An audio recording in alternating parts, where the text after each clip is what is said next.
Assalamualaikum warahmatullahi wabarakatuh. Kembali lagi di sini dengan saya Fitri Dekasari. Fitri di sini akan menampilkan atau menjelaskan atau mendemokan sebuah aplikasi yang ada di dalam Odoo, yaitu aplikasi Point of Sale, di mana Point of Sale ini merupakan salah satu modul dari Odoo sebagai sebuah sistem yang masuk ke dalam ERP atau sistem yang mengatur tentang proses bisnis. Nah, salah satunya merupakan Point of Sale.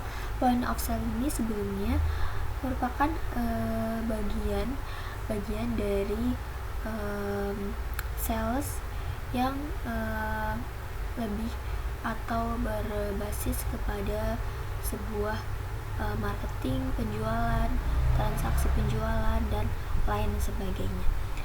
Nah, di sini sudah terdapat website atau sebuah link dari milik saya sendiri, yaitu milik fitrideka.odoo.com, di mana Fitri di sini menggunakan Odoo yang berbentuk online ya, karena berbentuk online jadi menggunakan internet ya. Kemudian di sini terdapat beberapa fungsi atau beberapa tab bar yang terdapat dalam Point of Sale. Ketika di sini ada dashboard order product, Fitri akan menjelaskan salah satu-satu dari fitur yang ada di dalamnya. Kemudian di sini untuk yang pertama ada dashboard. Dashboard di sini merupakan sebuah tampilan awal dari Point of Sale. Nah, tampilan awal ini terdapat shop, yaitu ada new session atau sesi terbaru. Sesi terbaru di sini terdapat detail last closing date, last closing cash, dan balance, di mana arti dari last closing date ini merupakan transaksi terakhir digunakan dari aplikasi Point of Sale. Kemudian last closing cash-nya masih 0 atau dalam artian belum terdapat transaksi penjualan. Kemudian di sini lanjut ke order, di mana order ini ada 4 fungsi. Yang pertama, untuk ordernya tersendiri, di sini tampilannya masih no order phone. No order phone di sini berarti belum terdapat detail transaksi atau belum terdapat penjualan yang masuk ke dalam konfigurasi dari Point of Sale. Nah, di sini terdapat contoh yang agak samar, yaitu pada order ref, yang artinya di sini kalau dalam nota itu berarti nomor nota atau nomor struk dan lain sebagainya, yang intinya di sini merupakan urutan dari transaksi yang masuk ke dalam Point of Sale. Kemudian ada session di sini merupakan rangkuman dari tanggal atau waktu terakhirnya Point of Sale ini digunakan sebagai aplikasi untuk melakukan transaksi. Misalkan dalam satu hari ini Fitri melakukan transaksi ada beberapa order ref-nya. Kemudian di sini Fitri akhiri dalam session 1 dan akan dilanjutkan ke dalam session berikutnya. Nah, di sini biasanya muncul ada nomor sessionnya seperti yang terdapat pada dashboard seperti ini. Nah, kemudian pada bagian date ini merupakan tanggal, receipt number merupakan nomor sama dengan nomor transaksi biasanya. Kemudian ada customer, yaitu data-data dari pelanggan. ada kasir yang biasanya merupakan nama ya. Kemudian ada totalan dari transaksi. Kemudian di sini terdapat status, di mana status ini jika terlihat secara samar terdapat tulisan invoice, new, dan post atau cancel. Nah, invoice ini merupakan transaksi yang sudah berhasil dilakukan atau sudah selesai. Kemudian new di sini masih belum tersimpan atau masih belum selesai biasanya. Kemudian ada post yang merupakan transaksi sudah selesai dan sudah dikeluarkan dalam bentuk stroke. Kemudian ada cancel, di mana transaksi ini di cancel atau dibatalkan. Kemudian lanjut ke bagian ada session, tadi sudah dijelaskan. Kemudian payment ini merupakan bagian pembayaran masih kosong. Kemudian ada customer di sini merupakan pelanggan dari biasanya kita misalkan kita belanja dalam sebuah toko, kemudian toko kita itu sudah memiliki brand ya, jadi otomatis sudah ada pelanggannya atau ada membernya biasanya. Nah, di sini kita akan coba menginput sebuah fungsi dari customer untuk di sini ada individual atau company. Nah, biasanya kalau sudah berbentuk sebuah perusahaan atau sudah memiliki brand, di sini biasanya company pilihannya. Tetapi ketika Anda memilih individual juga tidak apa-apa. Oke, contohnya saya akan menginput individual saja dengan nama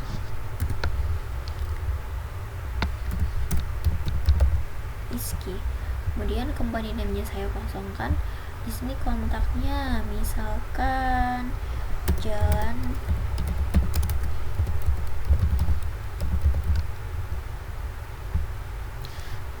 kotanya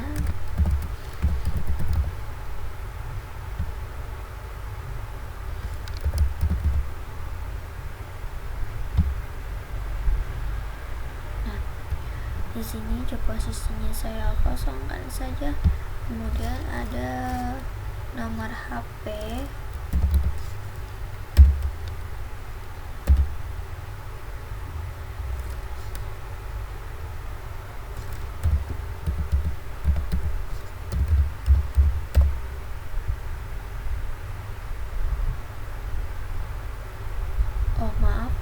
di sini fontnya saya pindahkan ke dalam mobile karena font ini merupakan nomor rumah. Emailnya saya kosongkan.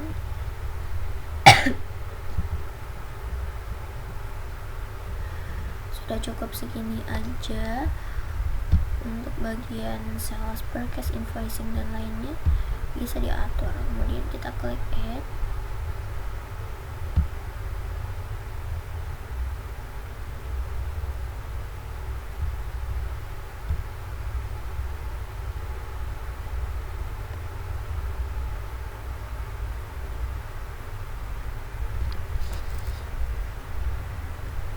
Nomornya hilang ya teman-teman.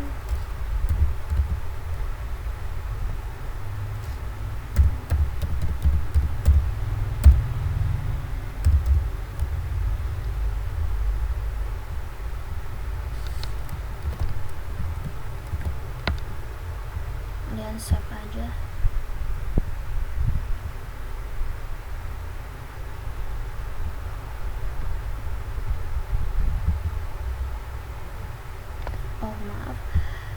Ini merupakan detail ya biasanya, jadi saya batalkan saja.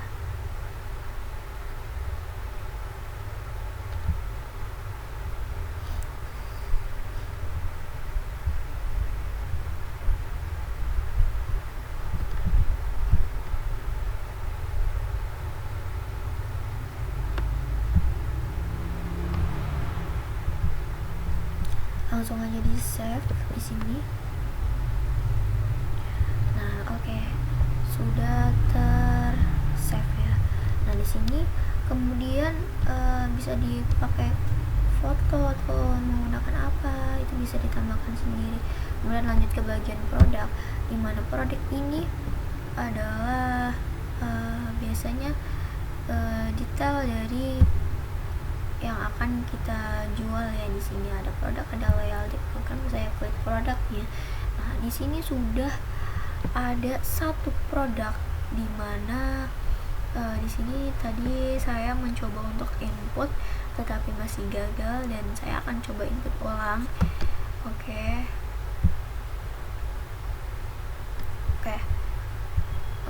Saya input ulang, apakah bisa?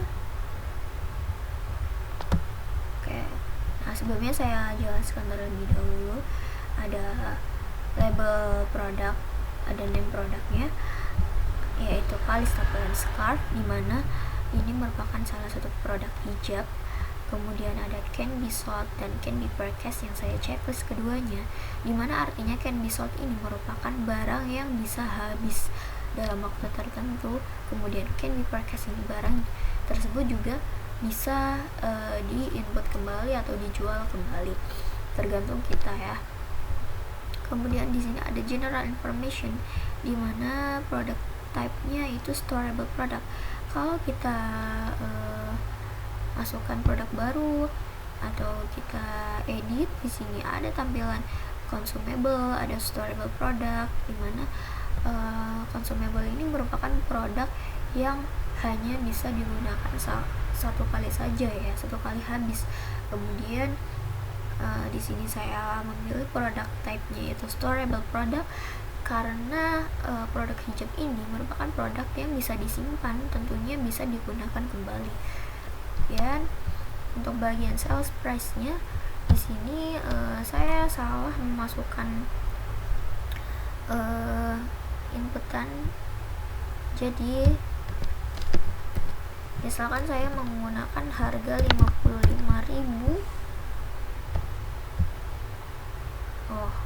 Dengan harga 55.000 saya menjualnya 60.500 dan di sini sudah terdapat pajaknya yaitu 10%. Nah, kategorinya saya menggunakan kategori all aja. Nah, kita bisa memasukkan barcode juga di sini. Nah, kemudian ketika sudah, di sini bisa kita memasukkan ada berapa stoknya, kemudian ada berapa yang bisa dicari.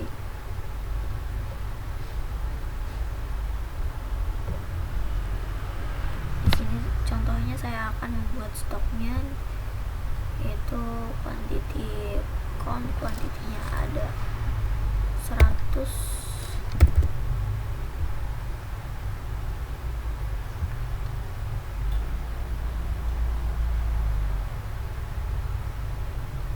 Untuk schedule time-nya bisa diatur nanti. Kemudian on hand quantity-nya ini dikosongkan saja, lalu di save. Oke.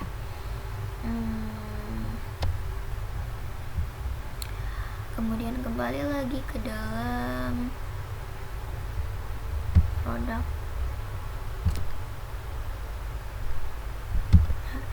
Nah, ini sudah ada beberapa editan yang saya jelaskan tadi.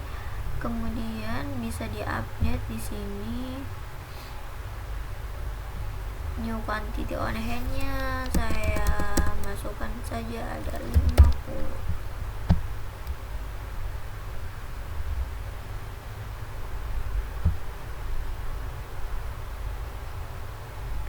Oke, di sini sudah muncul ya. Jadi nanti bisa di replenish, bisa di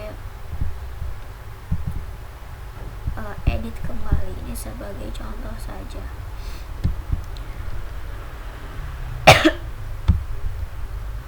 Kemudian lanjut ke dalam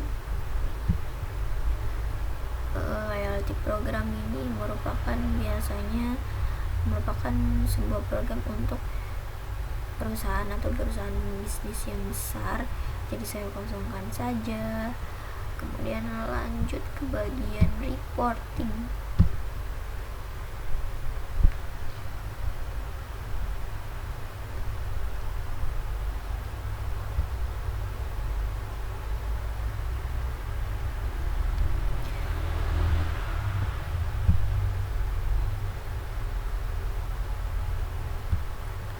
Oke, ini ya, reporting ini terdapat dua fungsi, yaitu order dan sales detail, di mana order analisis di sini bisa menggunakan sebuah diagram, kemudian bisa kita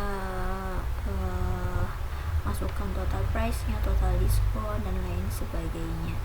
Jadi bisa digunakan sebagai acuan dalam melihat data akhir ya, biasanya sebagai laporan akhir bulanan dari transaksi selama 1 bulan dalam toko misalkan, atau yang lain sebagainya. Kemudian lanjut ke configuration. Configuration ini terdapat beberapa pilihan, yaitu ada setting, point of sale, payment method, koin atau bill, dan lain sebagainya.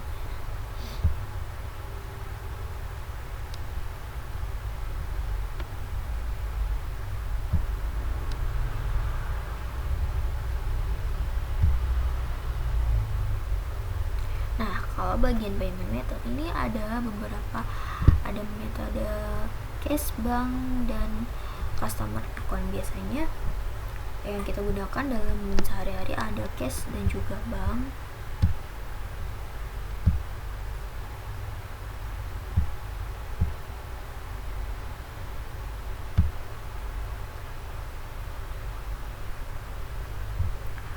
Oke, di sini sudah selesai. Dan saya akan coba berbelanja ya di sini.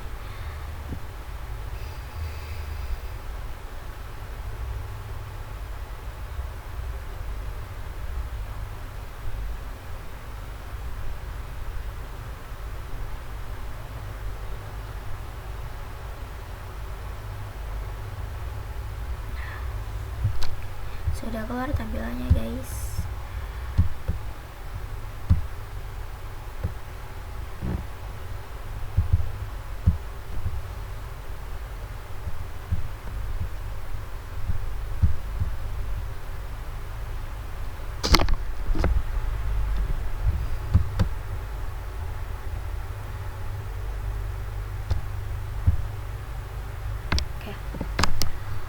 Di sini ada satu produk aja ya yang keluar. Jadi kalau misalnya kita menambahkan beberapa produk di sini, pasti akan keluar semua produknya. Kita tinggal search produknya.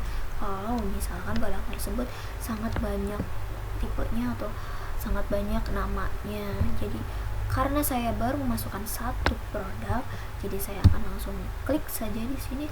Oke, contoh, saya akan berbelanja sebuah custom plain scarf dalam quantity 5. Oke, jadi di sini bisa diklik 5. Nah, otomatis di sini akan tertotal jumlahnya. Nah, dalam 5 unit atau 5 produk dari custom plain scarf dengan harga 55.000, yaitu totalnya 275 dan sudah termasuk pajak, jadi 302.500. Kemudian misalkan saya di sini akan menggunakan diskon ya. Diskon misalkan 5%. Di sini dengan diskon 5%, jadi totalnya berubah menjadi 287.375. Oh, sangat sedikit ya. Jadi akan saya tambahkan diskonnya menjadi 10%. sorry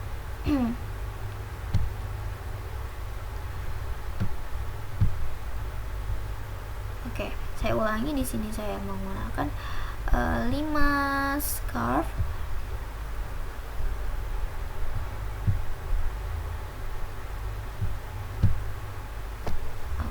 dengan 5 scarf yaitu 275 menjadi 302.500 dan menggunakan diskon misalkan 10%. Apakah di sini akan terdetek diskonnya, guys? Oh, terdetek ya. Menjadi 272.250. Kemudian di sini saya menggunakan customernya, yaitu menggunakan customer Rizky, misalkan set customer. Oke. Nah, Bapak Rizky ini membayar dengan metode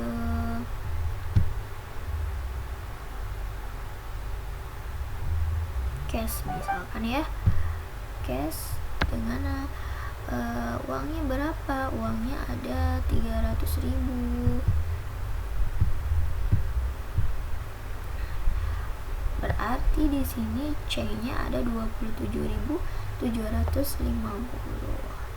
Kemudian kita validate.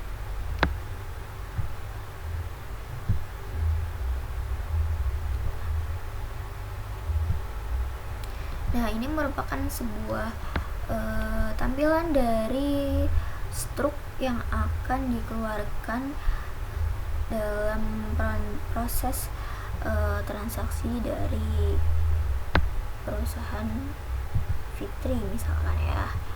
Kemudian untuk ini bisa di print receipt dan bisa langsung keluar ke dalam printer struknya. Seperti ini tampilannya, guys. Kemudian sudah selesai.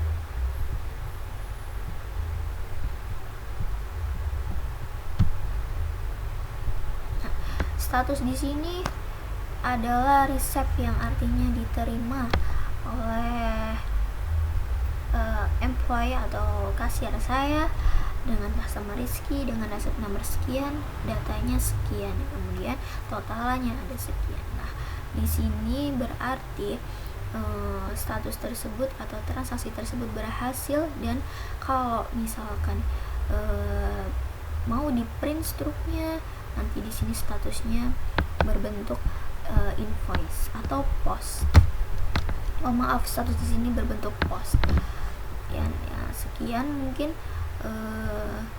demo atau tutorial dari point of sale. Apabila ada kekurangan, mohon dimaafkan karena saya sendiri masih belajar ya. Terima kasih, dan saya butuh kritik dan saran dalam proses belajar ini sehingga bisa membuat saya lebih mengerti lagi atau lebih memahami lagi tentang aplikasi atau modul-modul yang terdapat di dalam Odoo sebagai bagian dari ERP. Dan sekian, terima kasih. Wassalamualaikum warahmatullahi wabarakatuh.